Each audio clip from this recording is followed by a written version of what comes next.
je vous propose de rentrer dans la thématique du jour sur le e-commerce avec Mélodie Mercuy de l'agence Adoc qui va vous présenter les chiffres clés du marché. Oui, bonjour à tous, merci Aude.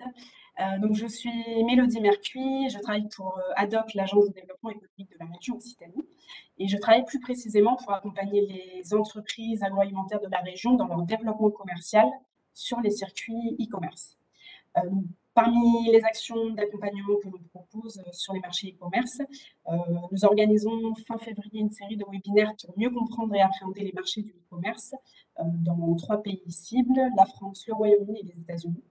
C'est la deuxième année que l'on organise cet événement. L'an dernier, nous avions traité l'Allemagne, le Japon et la Chine notamment. Et l'idée de ces présentations, vraiment, c'est de vous donner un panorama précis des marchés en question avec les chiffres clés, les principaux acteurs et les opportunités de développement. Donc là, on ne va pas rentrer dans le détail de tout ça, mais voilà, je voulais vous communiquer cet événement si cela vous intéresse. Dans les slides qui vont suivre, l'idée c'est d'être en introduction de ce webinaire et de vous donner quelques éléments de cadrage sur le marché du e-commerce alimentaire. Et nous entrons ensuite dans le vif du sujet, la logistique avec nos intervenants. Donc la première chose à se dire quand on parle de e-commerce, c'est que l'année 2020 a été vraiment une année historique pour ce circuit e-commerce et une année atypique pour le commerce de détail en général. En effet, la crise Covid est passée par là et elle a eu un impact très important sur les habitudes de consommation dans tous les pays. Les habitudes ont été d'abord contraintes avec les confinements, les fermetures, la distanciation sociale. Et ce contexte, du coup, a largement incité les consommateurs à commander à distance et donc à utiliser Internet et le e-commerce. Je vous ai remis quelques chiffres là d'une étude qui est sortie en janvier 2021. Voilà, par exemple, 37% des acheteurs sur Internet disent avoir commandé plus suite à la crise sanitaire. Donc, on voit que finalement, ce Covid a vraiment été un accélérateur de la transition digitale. C'est vraiment une tendance de fond qui existait déjà auparavant, avant le Covid, mais les experts estiment que la crise Covid a fait prendre 4 à 5 ans d'avance sur la transformation digitale. Du coup, on observe avec ces nouvelles habitudes des taux de croissance qui sont très très importants sur le e-commerce à tous les niveaux. On va commencer par le niveau mondial. La croissance est de plus 27,6% en 2020 par rapport à 2019. Là, je parle tout produit et services confondus. Et on observe que le poids du e-commerce est passé de 13,6% avant Covid à 18% post-Covid. Donc voilà, c'est vraiment une accélération très importante qui s'est faite. Autre fait important pour nos marchés et qu'on va retrouver à tous les niveaux, aussi bien au niveau mondial que national, c'est que le poids du e-commerce dans l'alimentaire est moins important que tout produit et service confondus.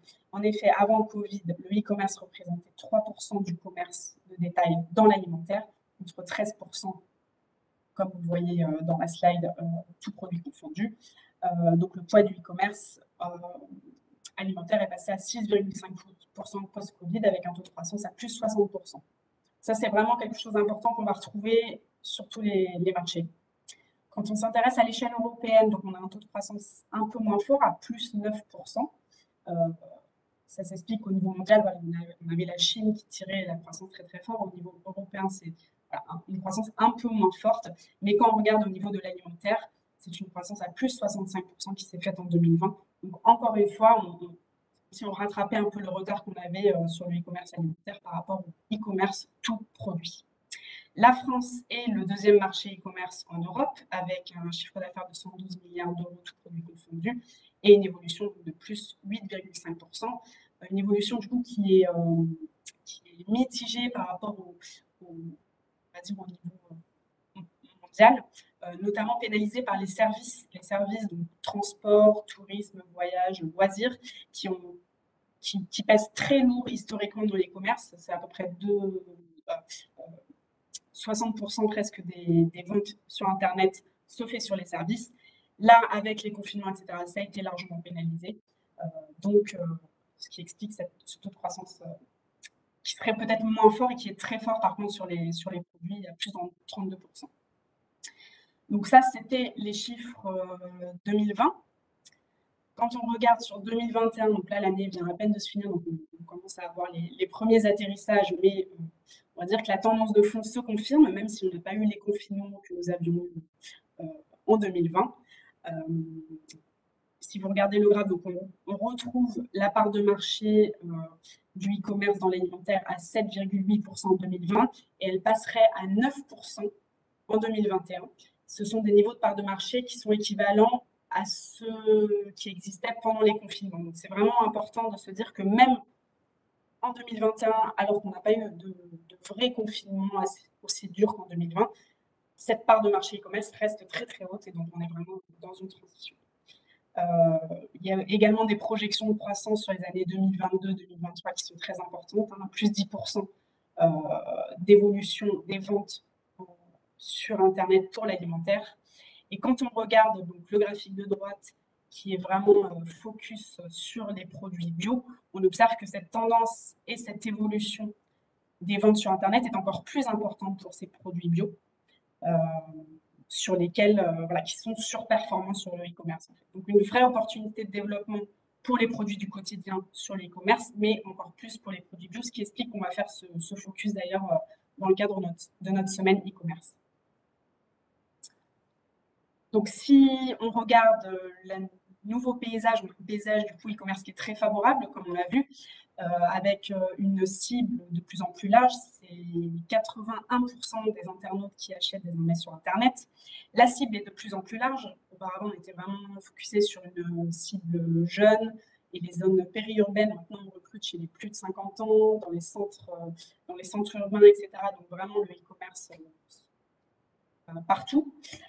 Autre fait très très important aussi pour comprendre la nécessité de se développer sur l'e-commerce, c'est qu'aujourd'hui, le consommateur français est omnicanal, ça veut dire qu'il fait ses courses aussi bien en magasin que sur Internet. Donc il est très important d'être un peu partout en fait et d'être à la fois en magasin et sur Internet pour ne pas le perdre, puisque lui vraiment navigue sur ces différents circuits.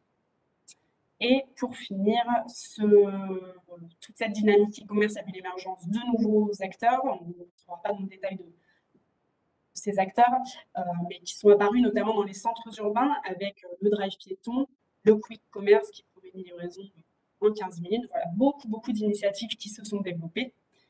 Malgré toutes ces initiatives, le e-commerce reste un secteur très concentré en termes d'acteurs.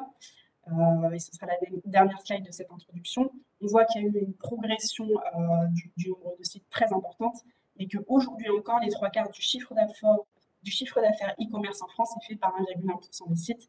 Vous retrouvez à droite le top 15 des acteurs du e-commerce en France. Ça, c'est les acteurs hors service hein, sur les biens. Et on retrouve nos enseignes de grande distribution alimentaire qui gagnent des parts de marché. Et en effet, il faut défiler encore le dernier bloc. On observe que les enseignes de grande distribution aujourd'hui représentent 90% du chiffre d'affaires du e-commerce alimentaire. Alors cela s'explique assez facilement. En fait, elles ont très tôt investi sur le développement de leur modèle Drive et donc n'ont pas investi historiquement sur les livraisons. Le fait d'avoir investi sur le Drive, ça leur a permis de se défaire totalement des problématiques de logistique liées à la livraison de produits alimentaires, puisque les clients vont chercher leurs courses eux-mêmes avec leur voiture. Et voilà, ça leur a permis voilà, de ne pas aborder ça. Mais bien souvent, on observe que sur ces sites de Drive, les assortiments sont relativement courts. Il est difficile de trouver des produits spécifiques en dehors des grandes marques nationales. Et en plus, on l'a vu, les consommateurs utilisent de plus en plus les services de livraison à domicile, notamment suite à la crise du Covid. Donc, on voit en fait que même si le gros du marché alimentaire est trusté par les sites de Drive des grandes surfaces alimentaires, la dynamique se trouve ailleurs et notamment sur le développement de la livraison. Et donc, c'est tout le sens de cette présentation d'aujourd'hui où les intervenants vont expliquer un peu quelles sont les problématiques liées au e-commerce alimentaire, en termes de température, de poids, etc.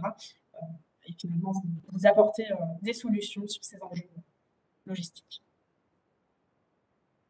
Merci Mélodie. N'hésitez pas, si vous voulez poser quelques questions dans le chat, on pourra y revenir aussi à la fin de la présentation. Merci beaucoup.